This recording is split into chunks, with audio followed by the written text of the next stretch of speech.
Thermal and statistical physics lecture number 21 है। और इस लेक्चर से हम ऑनवर्ड चैप्टर नंबर 7 डिस्कस करेंगे, जो कि क्वांटम स्टैटिस्टिक्स। तो पीछे कुछ लेक्चर हमने स्पेंड किए बोल्ट्जमैन स्टैटिस्टिक्स पे।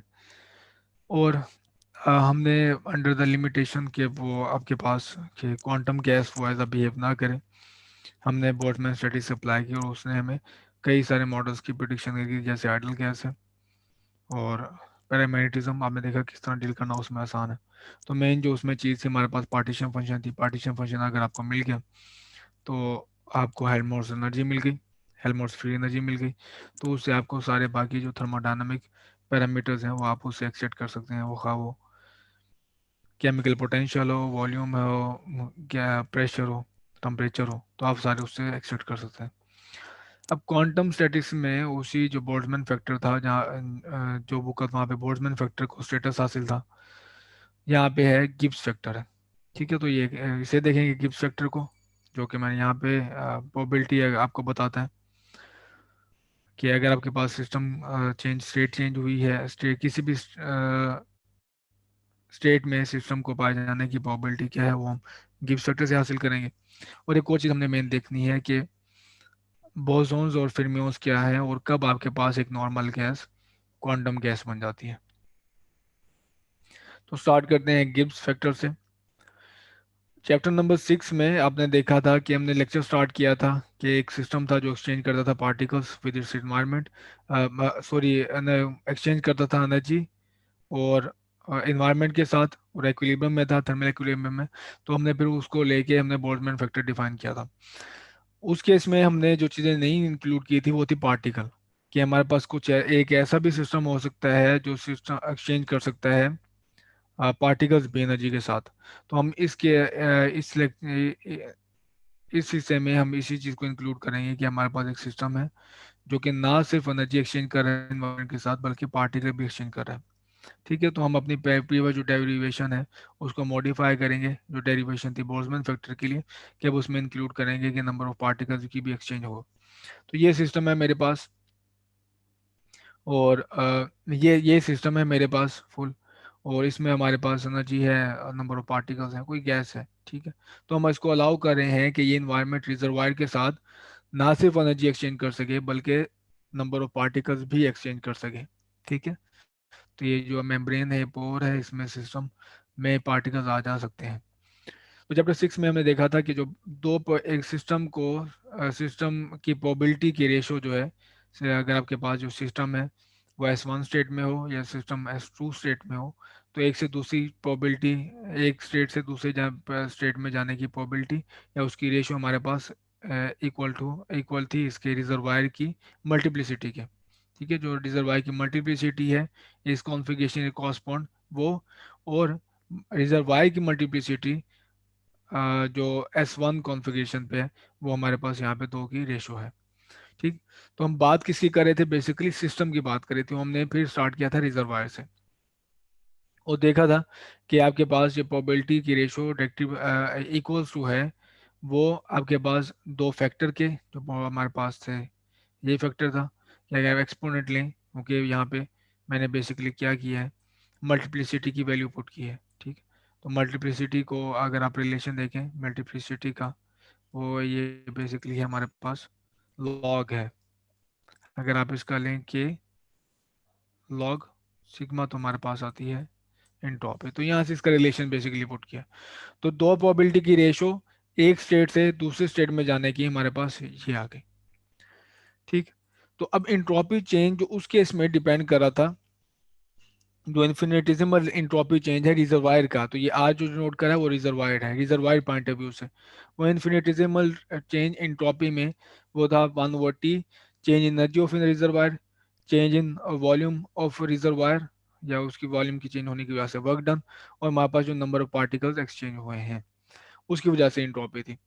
तो अब बोल्ट्जमैन स्टैटिस्टिक्स में हमने दो चीज़ों को इग्नोर किया था, ये तो हमारे पास था ही नहीं, हमने एक्सचेंज अलाउ नहीं किया था, और ये हमारे पास वैसे निग्लिजिबल था। तो change in entropy is equal to 1/T time change in energy of reservoir, ये हमारे पास था रिलेशन। इस केस में भी हमारे पास जो ये पी डी वाली टर्म है वो निग्लिजिबल होगी, कैसे निग्लिजिबल थी हमने उस लेक्चर में देखा था। ये इसकी जो आपके पास ये टर्म अपेयर होती है बहुत ही स्मॉल थी। अगर आपके पास एक एनर्जी एक्सचेंज होती है या दो यूनिट एनर्जी एक्सचेंज होती है, तो जो चीज़ें यहाँ पे कंसिडरेबल है वो हमारे पास है, एनर्जी है, वॉल्यूम है, ठीक है। एक और बात कि जितनी हमारे पास यहाँ पे एनर्जी रिजर्वायर गेन करेगा, उतनी ही एनर्जी हमारे पास सिस्टम लूज करेगा, ठीक है। तो ये जितनी एनर्जी रिजर्वायर सिस्टम लूज करेगा उतनी एनर्जी ये गेन करेगा। तो अगर आपके पास रिजर्वायर की एनर्जी पॉजिटिव है तो इसकी नेगेटिव होगी। और जितनी अगर अगर एनर्जी आपके पास रिजर्वायर लॉस करता है तो वो हमारे पास सिस्टम गेन करेगा। वो इक्वल अमाउंट होगी, एक में पॉजिटिव होगी एक में नेगेटिव।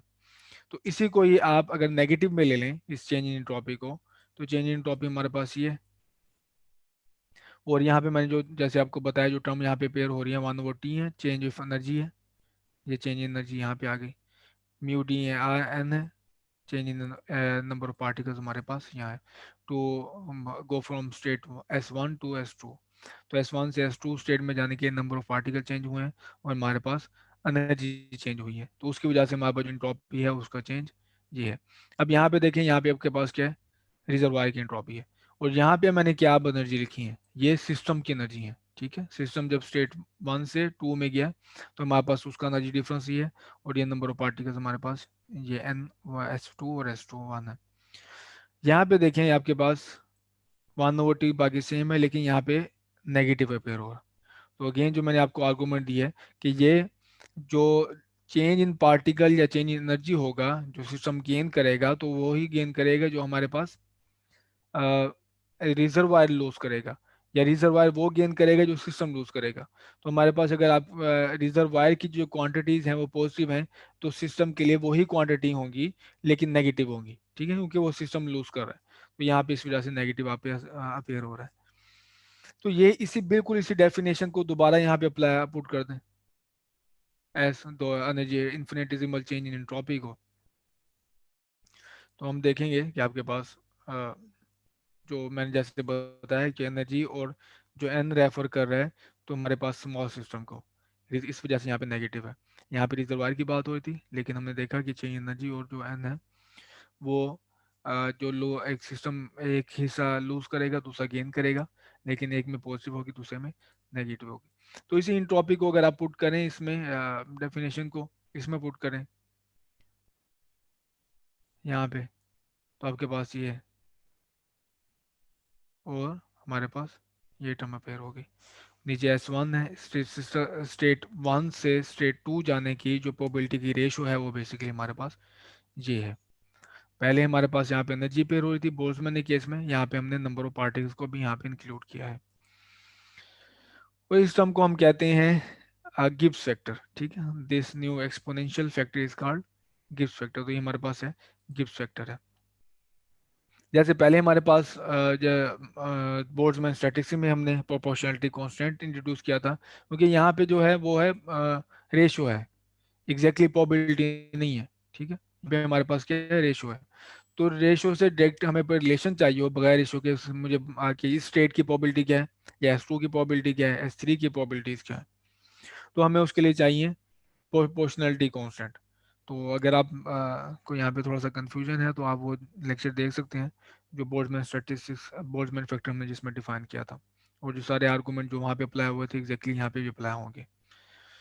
तो वो प्रोपोर्शनलिटी कांस्टेंट उस केस में था पार्टीशन फंक्शन, इस केस में हमारे पास है ग्रैंड पार्टीशन फंक्शन, ठीक है। तो ये कैलिग्राफिक सेट को हम कहते हैं ग्रैंड पार्टीशन फंक्शन। पहले हमारे पास जो पार्टीशन फंक्शन था वो सम ऑफ बोल्ट्जमैन फैक्टर था। यहाँ पे हमारे पास जो पार्टीशन फंक्शन है वो सम ऑफ गिब्स फैक्टर है। तो गिब्स फैक्टर का अगर आप सम ले लें तो हमारे पास आया था ग्रैंड पार्टीशन फंक्शन। और अगर आप इसको इग्नोर कर दें सिर्फ एनर्जी को इंक्लूड करें तो हमारे पास हो जाता है बोल्ट्जमैन फैक्टर। यहाँ पे तो मैंने लिया आपके पास सिंगल गैस ही, जैसे हीलियम है या फिर आपके पास नियोन है, हमारा सिस्टम सेम एक ही गैस पे कॉन्सिस्ट करता था। और अगर हमारे पास जो सिस्टम है वो more than one gas consist करता है, तो ये जो हमारे पास फैक्टर है ये चीज़ें, ये ये ये चीज़ें रिप्लेस हो जाएंगी सम से, ठीक है, mu corresponding to each gas. तो सारी जो फैक्टर्स है हमारे पास म्यू एन की जगह पे sum of mu I N I apply होगी। तो म्यू आई आई हमारे पास कोई ith गैस है।